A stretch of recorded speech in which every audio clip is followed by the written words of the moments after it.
ये क्या बात हुई सुनील? कभी तो मुझसे भी कुछ पूछ लिया करो। आज शाम मुझे बहुत काम है। मुझसे पूछे बिना तुमने हाँ क्यों बोला? ओहो, तो अब पूरे दिन घर में खाली ऐश करने पर भी मैं तुमसे पूछूं कि बिजी तो नहीं हो? अरे फालतू का मेलोड्रामा नहीं चाहिए मुझे। टाइम से तैयार रहना। उसे सच में आज बहुत काम है बेटे, तू अकेले चला जाना। पहले पैसे कमा कर इनके खर्चे उठाओ और फिर नाटक देखो जरा। दोनों बाप बेटे हमेशा की तरह दोनों सास बहू को कड़वी बातें सुनाकर ऑफिस चले जाते हैं, जिसकी अब आदत होने पर वो दोनों भी किसी से कुछ बोले बिना अपने काम में लग जाती हैं। इसी तरह सुबह से शाम हो जाती है। मम्मी, समझ नहीं आ रहा, इतने सारे काम पड़े हैं जो कल सुबह तक अगर पूरे नहीं किए तब भी हम पर ही इल्जाम आएगा, और अगर पार्टी में नहीं गई तब भी सुनाएंगे। अरे इन कहो की तो आदत हो गई है बेफिजुल काय काय करने की। तू तैयार हो जा, काम मैं संभाल लूंगी। अब नेहा सुनील के घर वापस आने से पहले ही तैयार हो जाती है, जिस पर वो सुनील के आते ही पार्टी के लिए चले जाते हैं। वहां पहुंचकर हमेशा की तरह सुनील अपने दोस्तों में बिजी हो जाता है और नेहा एक कोने में खड़ी रहती है। रात बीतती है और अगली सुबह एक बार फिर वही रूटीन शुरू हो जाता है। इन लोगों को हमारे काम और जिंदगी की कोई अहमियत क्यों नहीं है? इन्हें कब समझ में आएगा कि घर में रहने वाली औरतें सिर्फ आराम नहीं करती। बेटा मेरी तो उम्र बीत गई यही सोचते हुए, पर आज तक ना वो बदले और ना जवाब मिला।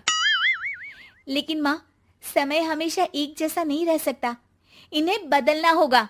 सुबह से शाम होती है और फिर रात। इसी तरह दिन बीतने लगते हैं। एक शाम सुनील और उसके पापा ऑफिस से जल्दी घर वापस आते हैं। तब हमें पार्टी में जाना है, सूट प्रेस करके दे दो और जल्दी तैयार हो जाओ। अरे तुम भी और घंटों मत लगाना, समझे? इसके आगे नेहा या सास को बोलने का कोई भी मौका ना देते हुए दोनों वहां से चले जाते हैं।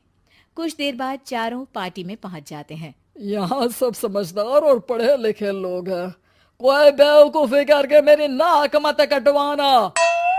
और तुम तो खासकर अपनी जुबान काबू में रखना, बहुत चलने लगी है आजकल। आप लोगों की शायद हमेशा हर जगह हमें इंसल्ट करने की आदत बन गई है। अच्छा, जब शॉपिंग पर मेरे ही पैसे उड़ाती हो तब ये बगावत याद नहीं आती होगी। काम न काज की दुश्मन अनाज की। ऐसा बोलकर सुनील अपने दोस्तों के साथ चला जाता है और ससुर भी ऑफिस के लोगों के साथ गपशप में लग जाते हैं। लेकिन सुनील की बात से परेशान नेहा और उसकी सास वहीं एक कोने में खड़ी रहती हैं। शांत हो जा, कर ही क्या सकते हैं। चल कोल्ड ड्रिंक पीते हैं, गुस्सा उतर जाएगा।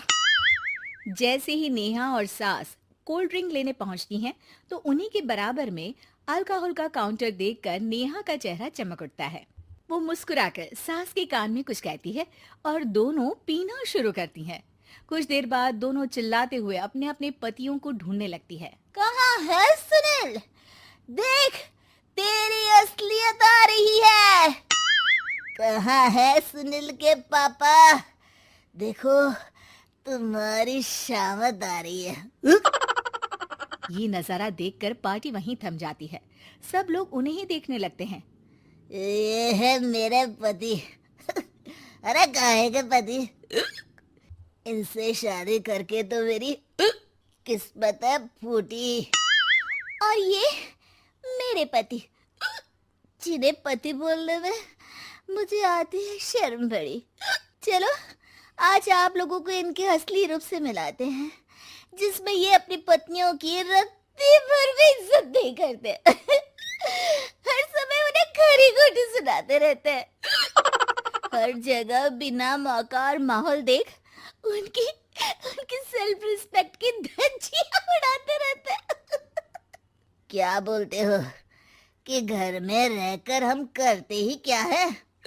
अगर ऐसी बात है तो कल से खुद अपने कपड़े धोना, प्रेस करना, सब्जी खरीदना, खाना बनाना और पसंद ना आने पर दोबारा बनाना, जैसे हम करते हैं ना। फिर घर की सफाई, सारा सामान अपनी जगह रखना, जो तुम्हारे फेंकने पर हम करते हैं। और फिर फाइनेंस मंत्री बनकर लिमिटेड पैसों में बढ़ती कीमतों के साथ घर का बजट बनाना।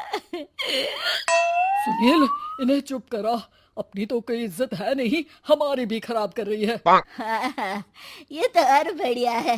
अब अच्छे से सुनो। नेहा, ये क्या ड्रामा है? ड्रामा तो अभी शुरू हुआ है जी। सास और नेहा अपने मन की सारी भड़ास निकालने लगती है, जिसे चुपचाप खड़े रहकर सुनने के अलावा ससुर और सुनील के पास कोई चारा नहीं होता। बहुत देर तक यही सब चलने के बाद आखिर में दोनों सास बहू बेहोश हो जाती हैं। अगली सुबह सिर दर्द के साथ दोनों की नींद अपने अपने कमरे में खुलती है, जिस पर उनके पति उन्हें हॉल में लेकर आते हैं। मेरा सिर इतना दर्द क्यों कर रहा है? मेरा भी। इतनी देर में ससुर 2 गिलास नींबू पानी लेकर रसोई से बाहर आते हैं। ये लो नींबू पानी, इससे सिर दर्द ठीक हो जाएगा। हम दोनों आपसे कुछ कहना चाहते हैं। सास बहू हैरानी से एक दूसरे को देखने लगती हैं। तभी दोनों बाप बेटे उनसे माफी मांगते हुए कहते हैं, हमें कभी एहसास नहीं हुआ कि अपने ईगो में हम दोनों आप लोगों के साथ कितना बुरा कर रहे हैं। आज से हम भी घर के काम में हाथ बटाएंगे। और नेहा, मैंने तुम्हें जॉब करने से रोका, उसके लिए भी सॉरी। तुम्हें जो करना है करो। ये सब सुनने के बाद सास बहू मुस्कुराते हुए एक दूसरे की तरफ देखती हैं। अल्कोहल वाले काउंटर पर बैठकर कोल्ड ड्रिंक पीकर थोड़ा ड्रामा करते हुए आज इन्हें सबक सिखा ही देते हैं।